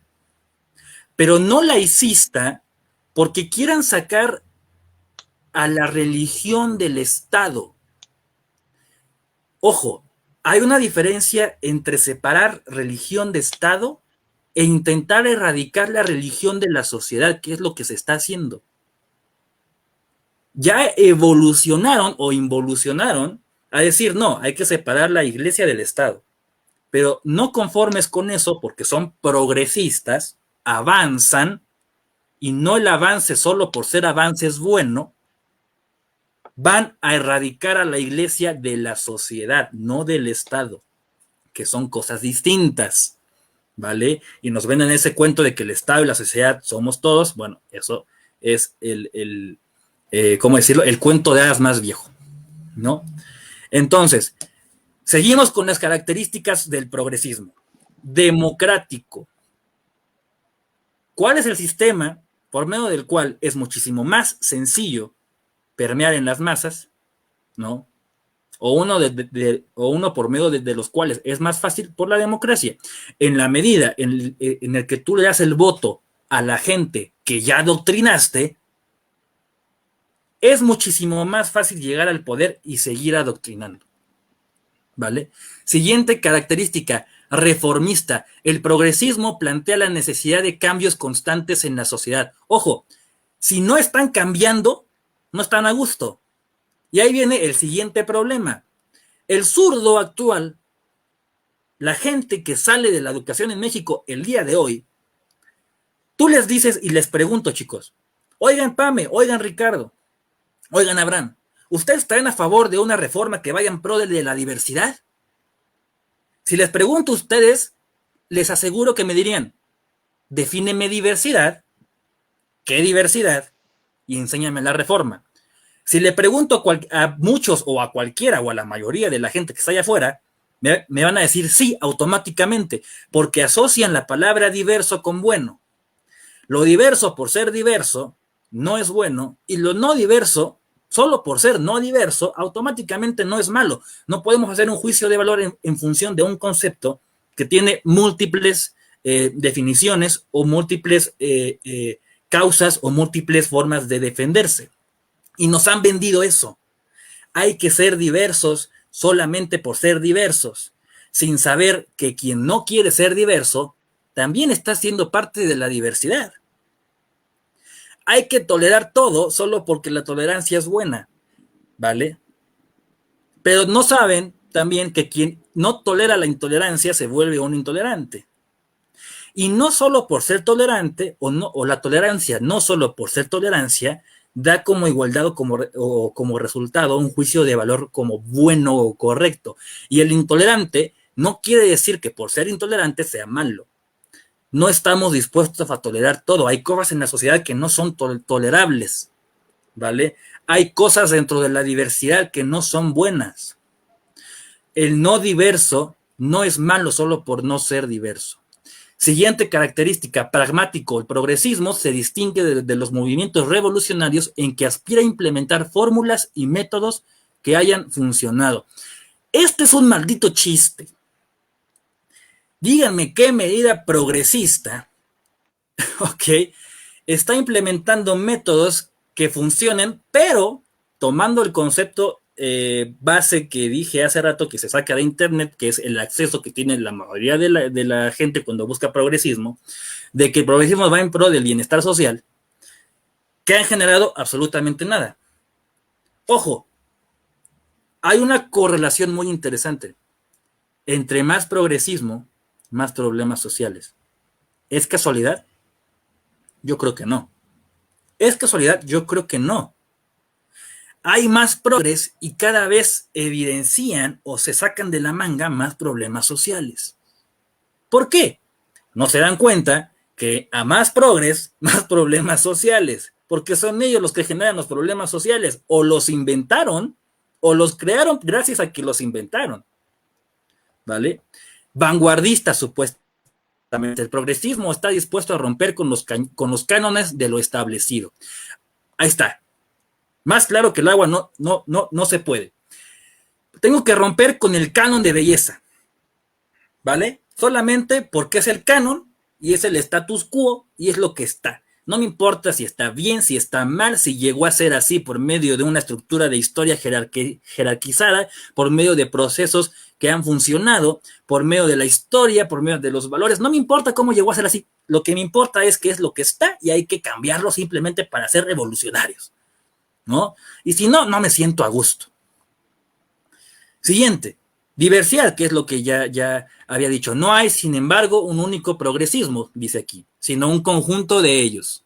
Esto significa que bajo la misma bandera pueden hallarse, por ejemplo, la nueva izquierda, las distintas corrientes políticas latinoamericanas, movimientos ecologistas, antiimperialistas, feministas, socialismo marxista, las ramas de la izquierda del Partido Demócrata, etcétera. Debates polémicos, legalización y regularización de ciertas drogas, despenalización de la prostitución, despenalización y regularización y regulación, bueno, aquí fue desde la interrupción voluntaria del embarazo y demás, matrimonio igualitario, flexibilización de las doctrinas migratorias, y uno pensaría, y ya cierro con esto porque me estoy alargando bastante, uno pensaría que ahí se queda. Pero no olvidemos que una de las características del progresismo es que avanza solamente por avanzar. O sea, avanza lo idiota. ¿Vale? Y en esa línea podemos decir que también de este lado creemos que el avance solo por ser avance no te garantiza efectividad y no solamente y no solo por ser avance es bueno, y que a veces retroceder es necesario, justo y bueno. Porque entendemos que avance y retroceso son simplemente dos caras de una moneda que puedes intercambiar por cosas buenas o por cosas malas. Así como irte sobre una banqueta o sobre otra, simplemente vas a llegar a caminos probablemente iguales o distintos en función de las decisiones que tomes. Y creo que hay una última característica que... no, ya acabé. Lo demás es críticas al progresismo, pero vamos a ver, sobre todo desde los sectores más conservadores, ahí está, ¿vale? Lo que veníamos diciendo, las críticas al progresismo es desde los sectores conservarancios, ¿no? Se le critica al progresismo su voluntad de cambio constante. Entonces, creo, como conclusión, que la educación en México, que la generación mazapán, ya no de cristal, porque los cristales aguantan al menos un golpe, o dos, no sé, el mazapán apenas lo levantas y ya se desploma, se deshace, ni siquiera te da chance de tocarlo. No son casualidad, son resultado del adoctrinamiento que hemos venido sufriendo y viviendo en los últimos años. ¿Cómo se cambia ese adoctrinamiento? Cambiando la cultura. Y cambiando la cultura cambiaremos la política, y cambiando la política cambiaremos a la sociedad per se, y así sucesivamente, generando nuevos, mejores y recuperando esos valores que nos han hecho y obligado a perder. No hagamos juicios de valor sobre lo que es bueno y sobre lo que es malo desde una teoría reduccionista de que avanzo y es bueno y retrocedo es malo. Ese es el mensaje que puedo dejar, ese es el mensaje que puedo dar a la gente que nos está viendo, casi 100 personas ahorita. Les agradezco por estar aquí y los exhorto a apoyarnos siguiendo las redes sociales de todos los que estamos aquí, porque la batalla cultural no la damos nosotros, la damos todos, y necesitamos de todos para poder cambiar en un poquito el país o México. Cambiando nuestra casa, nuestro hogar, podemos cambiar la colonia y así sucesivamente al municipio, al estado, al país, a México, a Latinoamérica, y como resultado final e ideal al mundo. Así que los exhorto a compartir esta transmisión, apoyarnos, seguirnos, y les cedo la palabra a mi familia también, Pamela Frauster. Muchas gracias, Jan. Muy contenta de estar aquí. Ya sabes, a mí también me gusta dar mucho este tipo de mensajes que se fundamentan en la doctrina, en los valores, y justamente hablando específicamente del tema de la educación, aquí voy a hacer mi humilde aporte. Aquí voy a retomar algunos de los puntos que mencionaron anteriormente Abraham y Ricardo, que me llamaron mucho la atención y pienso que conectan. El primer punto importante es que mencionaban sobre la ONU y sobre su nueva Agenda 2030 en la que establecen un estándar para la educación y mencionan sobre que el ciudadano tiene que ser ahora un ciudadano universal. Mundial. Mundial, mundial. Entonces, para poder pensar un poco del origen de esta idea, me gustaría recordar sobre el escrito de Engels, que es uno de mis más grandes referentes, en su escrito llamado Principios del Comunismo o una confesión de fe comunista, en la que él define que cuando ya se logre el fin del comunismo, finalmente no va a quedar ninguna cultura, ninguna identidad, ninguna nacionalidad, ninguna religión, ni nada de esto, que es básicamente lo que está proponiendo la Agenda 2030. Entonces, aquí todo se vuelve muy interesante en cuanto a darnos cuenta desde cuándo quieren imponer este adoctrinamiento, porque estos escritos fueron de 1847.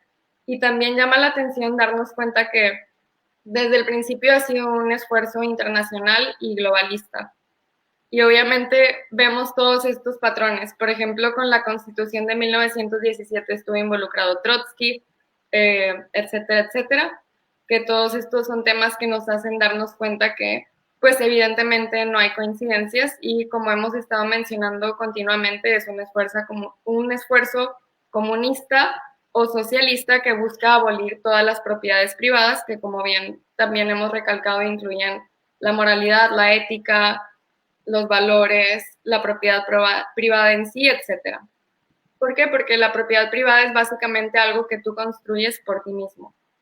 Entonces, básicamente lo que estoy escribiendo en mi libro que he introducido en varias ocasiones, que se llama Retrosubversión, trata sobre cómo la educación busca que el individuo sea subvertido. ¿Por qué? Porque el marxismo, más allá de apuntar hacia una sociedad, obviamente su objetivo es conducir a las masas, así como dijo Abraham, que es guiar a los estudiantes, pero por medio de subvertir al individuo. Entonces, igual, como dijo el ejemplo de Giancarlo sobre la propaganda, eso viene específicamente en el libro de Mao Zedong, en donde menciona que se tiene que crear una democracia y después Engels también dice que a través de la democracia educar a la gente a expensas del Estado y Mao Zedong complementa diciendo que se tiene que adoctrinar a la gente, no usa la palabra adoctrinación de nuevo, pero sí usa la palabra educación. Se les tiene que educar bajo el sistema socialista, bajo el materialismo histórico y bajo el objetivo de que perpetúen el sistema socialista tanto con sus amigos, familiares, gente del extranjero, todo esto, la ideología, ¿no? Y entonces, ¿qué pasa? Pues todo esto lleva a una estandarización del pensamiento, que es un concepto que planteo en mi libro también. Y esta estandarización del pensamiento busca que el sujeto marxista, que es también un concepto que he creado, el sujeto marxista es la persona subvertida que finalmente va a tener ciertas características de la personalidad y comportamiento que lo definan. Por ejemplo, la dependencia, la victimización, entre otras. Y finalmente, todas estas características también se fundamentan en el sistema educativo. ¿Y por qué digo el sistema educativo? Porque si nosotros nos fijamos no nada más en México, sino a nivel mundial, y aquí me gustaría recordar una frase que dice, dame a tu hijo los primeros 7 años de su vida y será mío para siempre. Básicamente es como, si yo lo educo, ya puedo predecir su comportamiento por el resto de su vida y a través de su adultez. Dice Abraham de los jesuitas, justamente. Que a Abraham le encanta ese tema también, ¿verdad? Siempre le digo que sea mi maestro. Entonces, bueno, continuando con esta parte, básicamente, si nosotros analizamos todo lo que se enseña en la escuela, es ciencias materialistas, que van en línea con la doctrina marxista. ¿Y por qué menciono esto? Porque, y esta es una reflexión que he hecho muchas veces y me gustaría recalcar también en esta oportunidad, y es que todas las ciencias que nos enseñan, o la mayoría de ellas, y casi que aquí llega a aparecer como un tipo de Matrix, han sido refutadas. Por ejemplo, la física ya ha sido refutada por la mecánica cuántica y la física cuántica, porque la física es muy limitada solamente a esta dimensión, ¿no? Igual la genética por la epigenética, etcétera, etcétera. Solo estoy dando algunos ejemplos que he tenido la oportunidad de estudiar a lo largo de mi vida por hobby y por gusto. Pero básicamente lo mismo ocurre con la historia. Por ejemplo, está la teoría de la evolución, que ya ha sido refutada por descubrimientos arqueológicos y muchas otras cosas más que si realmente nos ponemos a analizar vamos a llegar muy profundo y a darnos cuenta que la mayoría de las cosas que nos enseñan ya van mucho más avanzadas en cuanto a descubrimientos, pero por algún motivo el currículum escolar no se actualiza. No importa cuánto avancemos, no se actualiza, se sigue enseñando lo mismo y lo mismo y lo mismo. Y aquí llega la pregunta, ¿por qué nos siguen enseñando lo mismo? Bueno, Lenin también defiende un concepto que se llama ciencia burguesa, que la ciencia burguesa es lo que se tiene que erradicar como propiedad privada y debe dejar de existir para siempre, básicamente. ¿Y qué es la ciencia burguesa? Bueno, aquella ciencia que promueve el poder de un ser humano, por ejemplo, con la epigenética, que finalmente ya no eres una víctima de tus genes, sino que tienes la capacidad de controlarlo para curarte de tus enfermedades, salir adelante y mejorar tu propio comportamiento y enfermedades por medio de hábitos, etcétera. También es toda aquella ciencia que valida la existencia, por ejemplo, de otras dimensiones, de Dios, de fenómenos, por decir, sobrenaturales, todo este tipo de cosas. También la ciencia burguesa incluye a todas aquellas ciencias que se oponen a la evolución o al darwinismo, por dar algunos ejemplos. Entonces, hay un patrón que de nuevo volvemos a lo que estaba introduciendo al principio sobre la subversión ideológica del sujeto marxista, que mencioné apenas dos características de las que explico en mi libro, que son la victimización y la dependencia. Entonces, ¿qué tiene de importante la victimización y la dependencia? Que recordemos que todo esto es un proceso psicológico que se perpetúa a través del sistema escolar porque nos hacen creer que existe una realidad en la que dependemos siempre de factores externos y tenemos que estar a expensas de ellos para poder hacer algo de nuestras vidas y si ellos no cambian, somos víctimas, ¿no? Entonces, haz de cuenta que es importante, ¿por qué? Porque el sistema socialista y su doctrina solamente se pueden perpetuar si existe un pueblo que cuente con estas características. Es dependiente del Estado y como es víctima, el Estado, que es lo que también mencionaba Ricardo, vean un live que hicimos juntos, Ricardo explica demasiado bien todas estas cosas, se llama México capitalista o socialista. Yo estoy muy encantada de poder ser amiga de ellos tres, Abraham, Jan y Ricardo, honestamente, especialmente en todo lo que es historia de México.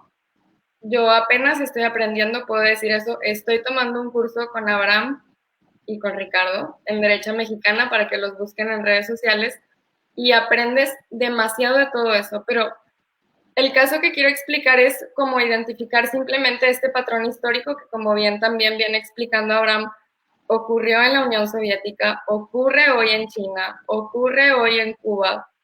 Y no solamente, también hubo otra frase que dijeron, no me acuerdo quién la dijo, pero aquí la apunté, que dice un modelo bastante raro del modelo socialista. Y de hecho, fíjense que a mí se me hizo que más allá de ser raro, se me hizo común. Yo que me obsesiono con marxismo, se me hizo el sistema más común. ¿Por qué? Porque el marxismo se va infiltrando y tiene que utilizar forzosamente la educación para subvertir y destruir, ¿no? Al capitalismo, la moral, la ética, la religión, todo esto. Entonces, bueno, creo que esas son algunas ideas, nada más déjenme ver aquí qué otras notas hice.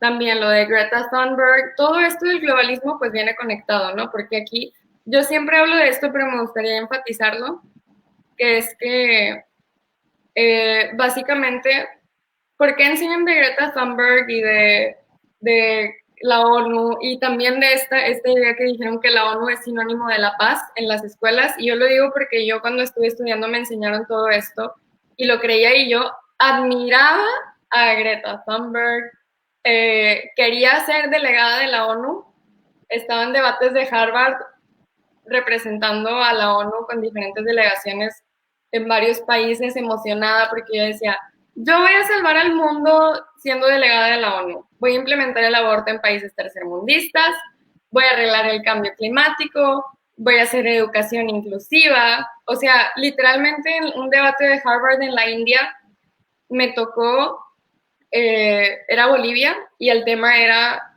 la educación en países de tercer mundo. Y nos dedicábamos justamente a generar propuestas de cómo modificar la educación para impulsar la agenda de la ONU. Entonces entiendo esto perfectamente y pues tiene que ver con lo mismo porque dentro del marxismo, el Estado tiene que eliminar todas las propiedades privadas. Y finalmente, que recordemos, las propiedades privadas es todo lo que tú generas con tu propio esfuerzo. Y finalmente, cuando logra abolir todas las propiedades privadas dentro de una población objetivo y se llega a cierta etapa en un nivel global, entonces se tienen que abolir los estados. Y cuando se logra la abolición del Estado, entra un solo gobierno mundial. Entonces, bueno, yo quería decir eso, darnos cuenta de cuál es el rol de la subversión ideológica dentro de las escuelas, darnos cuenta que en México está sucediendo, pero pensar que no se nos haga raro y que es un esfuerzo internacional, darnos cuenta que la propaganda es algo fundamental del marxismo, porque el marxismo, llamémosle comunismo o socialismo, o bueno, también dentro del concepto de fractalización que propongo, podríamos decir que es cualquiera de sus ramificaciones, lo que busca es siempre lo mismo, o sea, darnos cuenta de eso, la subversión del individuo. Entonces, si identificamos eso y vemos que finalmente acaba en una agenda global y que siempre sigue el mismo patrón y que el patrón no nada más está en México, sino en todos los países del mundo, es una agenda, ya no existe ningún país capitalista, todos son socialistas porque el socialismo empieza en la democracia y eso lo dijo Engels. El primer paso del socialismo es establecer una democracia. Entonces, bueno, o sea, yo pienso que simplemente no hay que confiar en el sistema educativo. De hecho, tristemente yo estuve estudiando en el TEC con una beca del 100% y me salí. Algunas personas piensan que no es la mejor decisión, pero yo sentía que simplemente estaba siendo víctima de un adoctrinamiento radical y que cada día era más infeliz y en un ambiente muy no sano en vez de estar aprendiendo. Y siempre digo lo mismo, si nosotros queremos proponer soluciones, me gusta mucho el ejemplo de Estados Unidos porque ahí existe un cierto currículo escolar que enfatiza lo mismo que en México, pero con su paralelo. Por decir, en vez de aquí indigenismo, allá existe el racismo, ¿no? Basado en eso, basado en la opresión, basado en todo lo que tiene que ver con el marxismo. ¿Y qué pasa? Los republicanos, a raíz de toda la verdadera revolución que hizo Trump, están ahorita, no estoy enterada si ya lo terminaron de crear, pero me quedé yo en que estaban creando un nuevo currículo escolar. O sea, ellos literalmente escribiendo todos los libros desde cero, desde kinder hasta high school, de todas las materias, lo estaban creando para llegar con la propuesta y decir, este es el plan del currículo escolar que yo propongo. Y simplemente ver cómo implementarlo. Y es lo que yo le decía a Abraham el otro día, que es mucho más fácil llegar con algo hecho. Y sí, mira, incluso si nosotros hiciéramos todo ese currículo escolar y no se pudiera implementar, porque ahorita Abraham que nos cuente también de lo que me contestó cuando le propuse esa idea, nosotros, siendo buenos capitalistas y buenas personas de derecha, podemos intentar implementar todo esto por medio de la iniciativa privada. Y algo en lo que yo me especializo es estudiar las estrategias de la izquierda para replicarlas en la derecha, porque la izquierda lo que ha hecho históricamente es ser muy inteligente. O sea, ellos tienen que alejar a la gente de su verdadera naturaleza y lo han hecho con éxito, por medio de estrategias de guerra psicológica y subversión. Nosotros lo que tenemos que hacer es tomar nuestros principios, nuestros valores, también alejarnos. Yo siempre propongo no a la batalla cultural, sí a la reconstrucción cultural, y utilizar esas estrategias para tener más organización y resolver los problemas sociales por medio de la iniciativa privada. Entonces, creo que esa es mi propuesta. Nosotros como capitalistas, obviamente, podemos hacer propaganda, podemos dar becas a la gente que lo necesite, podemos hacer cualquier cosa, solamente hay que tener creatividad, recursos y también al mismo tiempo identificar todos los elementos marxistas que existen en uno mismo, porque ya bien menciono en mi libro, que todavía no sale, que el marxismo no es, o sea, sí es todo eso, todo lo que ya dicen que es, pero también es un pensamiento, es un tipo de pensamiento dentro del individuo.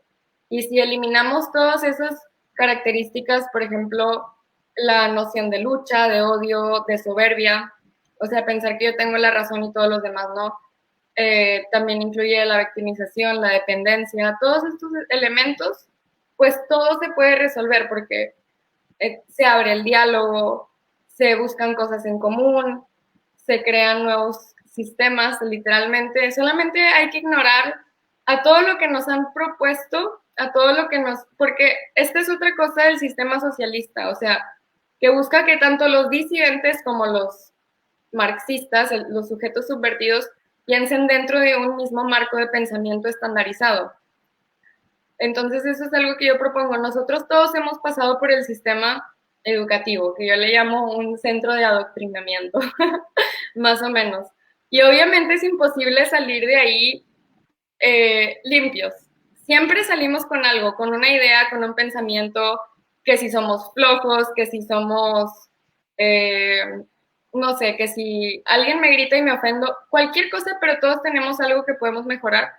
Y si reconocemos eso, o sea, como decir, nuestra propia imperfección, obviamente va a ser muchísimo más fácil entablar conversaciones con otras personas e invitarlos de forma amable y con valores a que consideren otras perspectivas.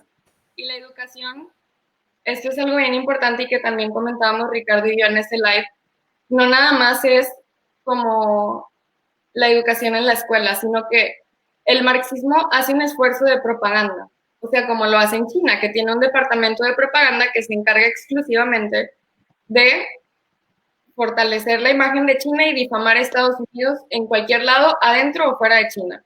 Y también de hacer grande al régimen. O sea, todo esto es educación y es lo mismo que hemos venido diciendo a través del live.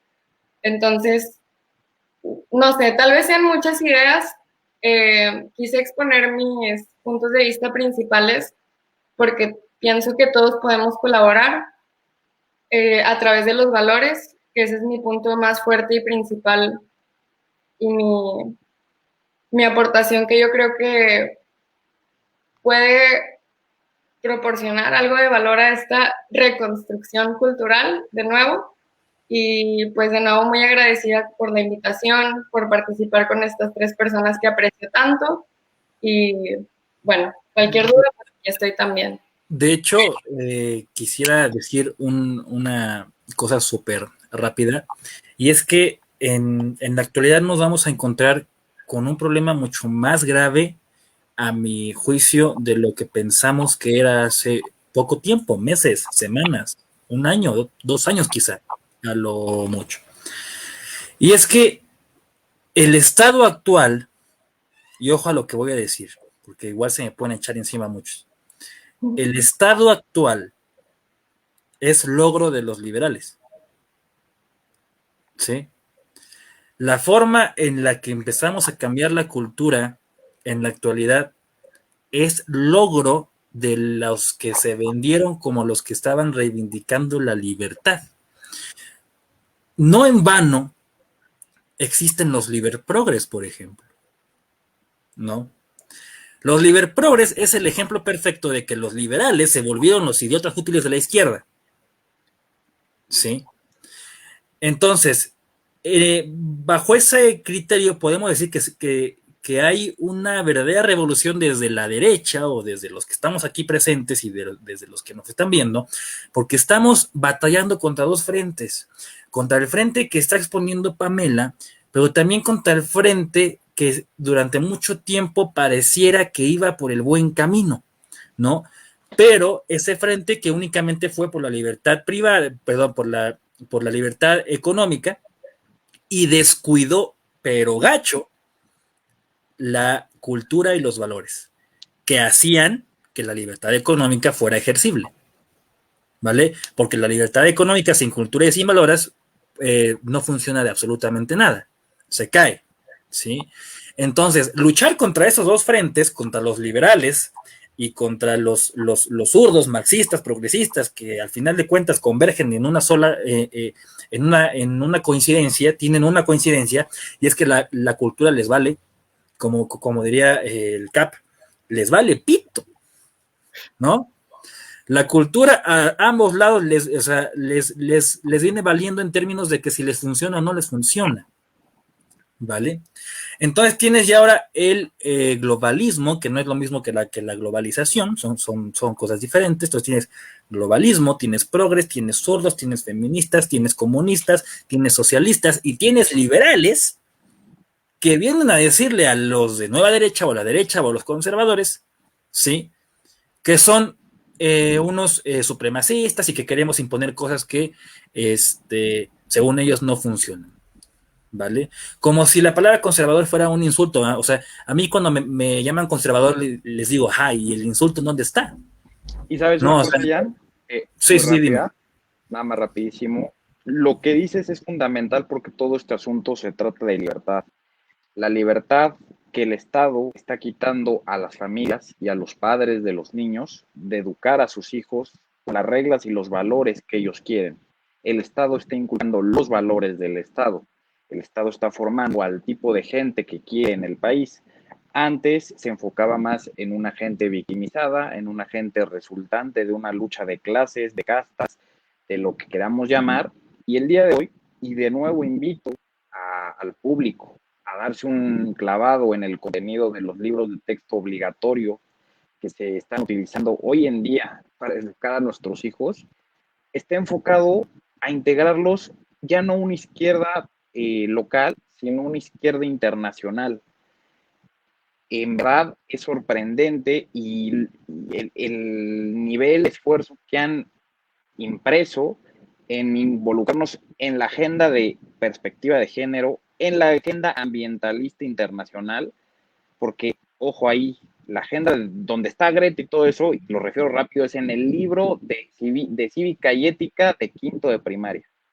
En ese libro se habla de Greta, se habla de la ONU, se habla de compromisos internacionales. Todo esto, al final del día, como tú dices, arrebata la libertad. Y el día de hoy el conservador es aquel que quiere conservar su libertad. El día de hoy el conservador es aquel que quiere mantener una vida al margen del Estado, por eso conserva, porque el futuro para esta gente, para estos criminales, casi, que sí no lo dudo, son criminales, el futuro de esta gente es, para esta gente es el individuo en manos del Estado internacionalizado. Somos conservadores en el punto que nos queremos quedar en el pasado, que nos queremos quedar en los valores familiares, en la enseñanza familiar. Rápidamente, nada más para cerrar este paréntesis, las propuestas son muy simples. Las propuestas es mantener la línea bien fijada entre lo que el Estado nos arrebata y entre lo que el Estado nos deja conservar. La educación nos la arrebató hace mucho y no nos dimos cuenta. Le decía a Abraham el otro día, en el 2019 se hicieron las últimas reformas constitucionales al artículo 3 de educación y no se escuchó nada. Y en estas reformas pues se imprimieron muchos de estos nuevos compromisos internacionales que tiene México y no fue noticia, debió haber sido algo que retumbara en todos los medios, no fue el caso. Entonces, necesitamos obligatoriamente transitar, o digo obligatorio porque pues, si nos interesa la libertad tendríamos que hacerlo, a un sistema en el que fijemos muy bien al Estado las reglas, y digo, no es fácil porque todos somos víctimas del sistema, ¿no? Incluso yo leía los libros de texto hace rato y es difícil encontrarle ese lado ideológico porque lo tenemos interiorizado, o sea, eso hablan del indigenismo, pues la lucha, los grupos vulnerables, dices, bueno, esto no está mal, pero pues, te pones a pensar en la forma en que lo planteas. Entonces, habría que hacer un proyecto estructurado, sistemático, para sacar al Estado de la educación, hacer una diferenciación en cuáles son los contenidos realmente objetivos y qué es ideología. Y para eso, la verdad, necesitaríamos expertos completamente. Claro, y ahí me gustaría aunar, si me permiten, que eso es lo que yo propongo, que es la verdadera batalla cultural. ¿Por qué? Porque lo primero que tenemos que hacer para poder resolver todos estos problemas diversos a los que nos enfrentamos es conocer al enemigo. Y el enemigo, obviamente, eh, para mi punto de vista, no son pues las feministas o los progres o todos ellos, más bien ellos serían para mí el sujeto subvertido marxista, eh, pues obviamente subvertido por el Estado, ¿no? La verdadera víctima. Y el verdadero enemigo sería en sí el Estado y sus sistemas. Entonces, como dice Ricardo, pues simplemente ver formas de poder restaurarlo desde un ámbito de lo que puede llegar a controlar y ver cómo ir quitándole poder al Estado poco a poco y cambiando ya sea desde leyes, quitar como decía Ricardo, la directa influencia de la SEP en el contenido escolar. ¿Qué O más? sea, no somos anarquistas. Yo supongo que la gente aquí tampoco somos completos anarquistas que creemos que no se necesita un Estado, no se propone volver al estado de naturaleza humana. Sí. Yo pienso que la idea es proponer, como decía Ronald Reagan, que el Estado sea lo suficientemente pequeño para que sea la gente quien lo controle y no sea tan grande que sea él el controle a la gente, como es el caso de México. Por eso se habla de que aquí se ha vivido mucho tiempo en la dictadura perfecta, porque literalmente el PRI, yo pienso que es de los socialismos más exitosos del mundo, el de Cuba y el de China, porque se han inventado sistemas que no, ni por ningún lado se han podido tirar, o sea, ni siquiera de cerca. En Venezuela todavía ha habido intentos, pero acá no. No, y la gente ni siquiera se lo imagina, eso es lo peor y eso es el socialismo perfecto, porque es justo lo que propone Yuri Bezmenov, que es precisamente hacer que la gente crea que el que está actuando es el capitalismo para que lo odien tanto que lo destruyan y que cuando entre realmente una propuesta comunista como AMLO, piensen que es el salvador del sistema capitalista y por lo tanto acudan a la izquierda. Entonces sí, es una estrategia de guerra psicológica muy, muy compleja que hasta parece de película que no nos imaginamos, pero pues sí. Sí, es ficción, pero está en los libros y desgraciadamente los maestros, bien dice Abraham, hay maestros muy buenos en el sector público, pero a ver, al final del día el maestro es un burócrata, es un empleado del Estado. El maestro va a hacer y va a decir lo que el Estado le diga y una extensión de la que se ha apoyado el Estado es el sindicato. Entonces el maestro de la escuela pública tiene dos jefes, sus jefes burócratas de la SEP y sus jefes de facto de su sindicato. Entonces tenemos ahí si existiese una mafia de poder, sería esa. Esa sí sería una mafia. Y luego en el sector privado, pues al final del día el Estado valida todo. Antes, en los 50, 60, las escuelas católicas, cuando iban a inspeccionar los de la SEP, escondían todo lo relacionado a Dios. Nos pregúntenle a sus papás, si tienen papás que fueran a escuela religiosa, era como, el viernes vienen a inspeccionar los de la SEP, todos los crucifijos, las imágenes de la Virgen, abajo y escondidas, porque estaba prohibido. Hoy en día el Estado sigue controlando la educación privada. Es muy sonado rápido el tema de Puebla, de que el señor el nene consentido, el gobernador Barbosa, en 2020 se aventó una reforma para controlar más a las escuelas privadas, que es que su comisión educativa estatal, su secretaría local, controlara aún más el contenido que se enseña en las escuelas privadas. Entonces, el Estado se está metiendo cada vez más y de nuevo le digo al público, si no lo sacamos ahorita, el día de mañana sus hijos van a ser unos protoburócratas de cajón, más de lo que lo son hoy en día, porque no olvidemos, lo que vemos hoy es el resultado de un ejercicio anterior, es el resultado de un ejercicio de adoctrinamiento de años que vienen. Veamos, con toda la guerra de poder que se está dando dentro de la misma izquierda, qué resultados van a tener en la infancia que va a dirigir este país en los próximos 30 años. está en nuestras manos decidir si va a ser un futuro de libertades o si vamos a dar continuidad a la cadena de sometimiento ideológico que hemos vivido desde el siglo pasado. Sí. Aquí Abraham. También me gustaría comentar 2 puntos bien rápidos. Ya, primeramente, gracias a la gente que todavía sigue, ya son las 12. Gracias a todos aquellos que todavía siguen aquí. Otro punto a celebrar, un 30 de abril, fue porque justamente un 30 de abril de 1945 se suicidó el tirano, socialista, genocida y adoctrinador Adolfo Hitler, que el tipo también desarrolló un sistema educativo muy bueno en cuanto a adoctrinamiento, que tenía una base de inculcarle culpa al alumno. Le decía, mira, si tú eres un mal alumno, le cuestas mucho al Estado y no quieres hacer enojar a papá Hitler, ¿verdad? ¿Verdad que no? Entonces sé un buen estudiante para que no le cuestes a papá Hitler. ¿Y qué decía el estudiante? Sí, yo voy a defender el régimen nazi, ¿verdad? Y otro punto muy importante es lo que platicaba ahorita Ricardo y Pamela, de qué hacemos. ¿Qué hacemos? Fíjense, ahorita los sindicatos, como decía aquí Ricardo, son una mafia. Literalmente los acostumbraron de que ellos eran parte esencial a la hora de poner presidentes. Entonces ellos ahorita tienen un poder inmenso. Tratar de tumbarlo o tratar de quitarlo es el objetivo grande, por así decirlo, pero yo creo que hay que empezar poco a poco. Y el primer paso que yo lo veo es todos aquellos que, bueno, realmente cada vez somos más jóvenes, afortunadamente, que estamos del lado conservador, del lado de la derecha, por así decirlo, para ser simplista.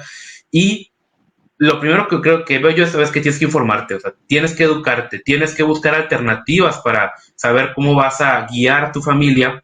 Y lo segundo es un tema muy importante que ya lo están haciendo los canadienses, es la escuela en casa. En Canadá viven en una dictadura literal de género. Si no firmas, si no estás de acuerdo con las leyes de género, te quitan a tus hijos. ¿Y cuál es la opción? Los educas en tu casa.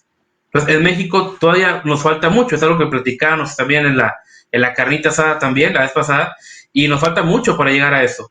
Entonces, yo creo que, no podemos ahorita tumbar al sindicato. Es la idea, que ojo, quitarle poder. Ahorita, meterlos siendo a la realistas, cárcel, si se puede. claro, sería algo único.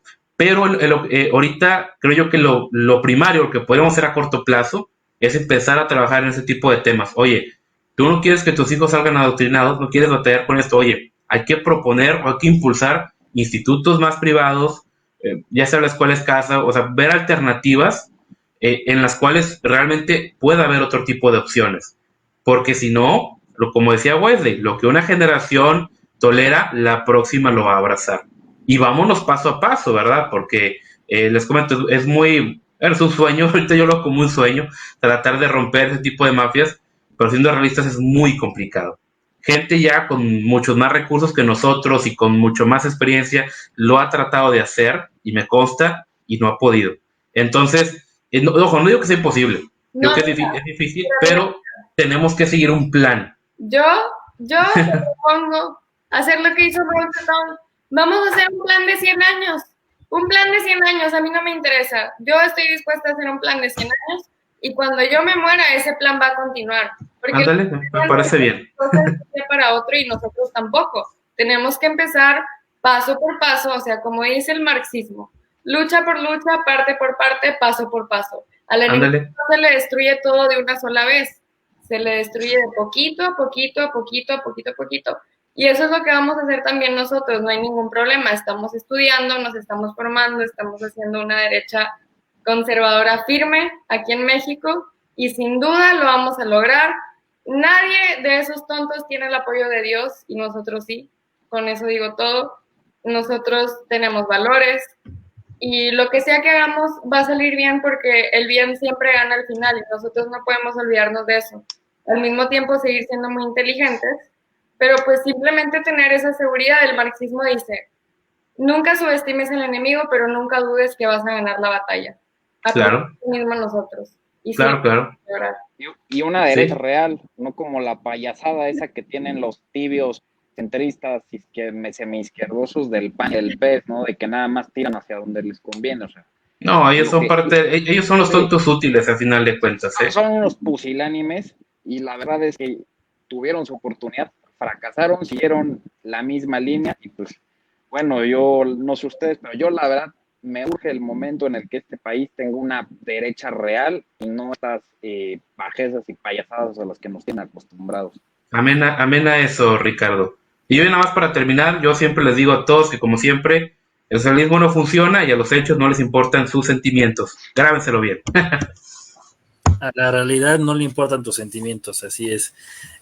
Acá una persona que nos está viendo o estaba viendo, no sé si ya se fue, nos decía, bueno, me decía, invita a Jonathan Ramos, a Miklos, a Horacio Justo.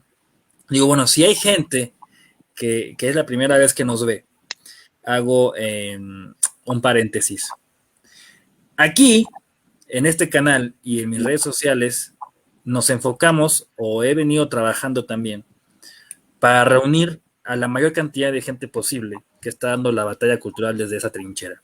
Ya hemos tenido a todas esas personas que nos han dicho que invitemos, ya las tenemos, ya sabemos que están de este lado, son buenos amigos, son compañeros de lucha, y lo que siempre he dicho, más que amigos, más que conocidos, más que compañeros en un foro, somos una familia, porque sabemos que si ahorita acabando este live, yo digo, oye, no sé, creo que Abraham, que Ricardo, que Pamela dijo una tontería, entonces yo voy al WhatsApp y le digo, oye, creo que aquí estás mal y creo que hay que enfocarnos en esto, y viceversa, ¿no? Porque eso hace la familia, ¿no? Se apoya, se critica, pero se critica con el afán de mejorar y de cada vez hacer una, en este caso, una derecha, una familia más sólida. Entonces, eso es, de hecho, el proyecto Vengadores. Eso es lo que hemos venido construyendo desde hace ya un año. Reunir absolutamente todos. Y recientemente pudimos reunir a más de 25 personas en un solo foro. Lo pueden buscar en YouTube. Se llama Endgame, Proyecto Vengadores. Está Agustín Laje, está Javier Milei, está Mamela Fiallo, está Pamela, ¿sí? Está Cintia Canales, está el doctor Pablo Muñoz Iturrieta, está Miklos, está Elsa Méndez, está Carlos Leal, está el Chinda Brandolino, ¿vale? En fin, hay grandes referentes, cada quien desde su trinchera. Y ojo, un dato que me parece muy importante decir, todos y cada uno de esas personas y los que estamos aquí, tenemos una forma de pensar distinta, ¿vale? Sin embargo, entendemos que el enemigo está enfrente, ¿vale? Bueno, está enfrente, estoy señalando así como que el aire, no es a la gente que me está viendo ahorita, saben a lo que me refiero, no está a los lados y bueno, enfocamos bien esa batalla contra quien debe ser derrotado. Así que amigos, a la gente que nos está viendo, que se quedó hasta el final con nosotros, que es bastante, es bastante, es más del 70% de la gente que nos empezó a ver y eso lo agradezco mucho. Los invito a seguir a todos mis compañeros, a Pamela, la encuentran en YouTube, que tiene un canal. Pame, di el nombre de tu canal, porfa. Mirada hacia China. Mirada hacia China. Y en Instagram, que también está bastante activa ahí, y la encuentran como Pamela Frausto. A Abraham, a Ricardo, es más, a todos, estamos como Derecha Mexicana en Facebook, en Twitter. A mí también me pueden encontrar como Giancarlo Portillo en Facebook, @Giancarlo PMAG en Twitter, que está aquí abajito. Jan-Carlo-Portillo en Instagram, Giancarlo Portillo en YouTube. Y bueno, todos nosotros formamos un equipo y acuérdense de mí. En muchos años, en 50 años, cuando ya esté todo viejito y entonces salga una Greta Thunberg y diga, people are suffering and dying, how dare you, ¿no? Que nosotros hace 50 años, se acordarán de nosotros, iniciamos un equipo para consolidar la nueva batalla cultural y un frente que cambiara algo, un poco, un mucho, hiciera un gran cambio, uno pequeño, pero que hiciera un cambio. Así que les agradezco mucho por estar aquí. Abraham, Ricardo, les agradezco por la invitación que nos hicieron a todos y por esta primera colaboración que hacemos como Derecha Mexicana y Proyecto Vengadores. Y bueno, que no sea la última. Gracias a ti. Gracias a todos. Gracias. Muchas gracias. Hasta luego. Hasta luego. Un honor.